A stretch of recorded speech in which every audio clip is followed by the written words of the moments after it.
Kau rasa tablet tak boleh gantikan laptop? Mungkin kau belum cuba Huawei MatePad Pro 12.2 daripada Huawei. Benda ni power gila untuk orang yang selalu kerja kat luar, kat kafe ke, taman ke, memang memudahkan. Pakai keyboard dia memang rasa macam laptop. Keyboard dia ada stylus terus embedded. Memang genius betul. Nak cabut, tulis, simpan balik, semua smooth. Nak buka tutup keyboard pun sekejap je. Tak leceh, tak buang masa, ikut gaya kerja kau. And then buka WPS Office, Word, PowerPoint, Excel, semua sekali jalan. Versi penuh macam kat laptop, bukan yang mobile punya. Interface pun memang macam PC betul. Tak perlu dah subscribe luar, Huawei pun dah bagi percuma. See? Tablet rasa PC. And then kalau tertiba kan ada idea, buka Huawei Notes. Tukar je ke drawing pad, terus boleh tulis guna stylus. Macam aku tulisan bersepah pun tak ada masalah sebab dia ada AI yang auto kemaskan. Lepas tu boleh juga turn to text. Tambah pula dengan skrin dia paper matte display, memang rasa macam tulis atas kertas. Kau faham tak? Bila cakap pasal Huawei M Pencil, teknologi Neuralink dia pun mantap. Dia ada lebih 16,000 pressure sensitivity. Aku lapik guna 20 kertas A4 pun aku still boleh tulis atas tablet. Itu level dia punya power lah.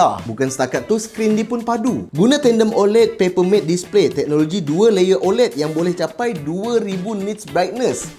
Dia punya canggih tu sampai ayat OLED tu sendiri panjang, tahu tak?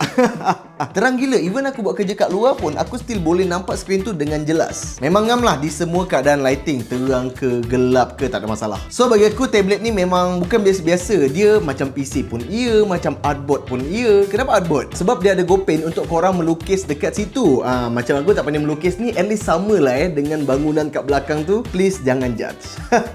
Kau nak kerja, nak tulis, nak buat presentation, semua boleh. Memang PC level experience. Genius design, semua dalam satu tablet. Bagi aku sesuai lah untuk businessman yang selalu pergi sana sini untuk meeting, kerja dan sebagainya. Huawei MatePad Pro 12.2 ni ready untuk korang yang terpaling busy tu.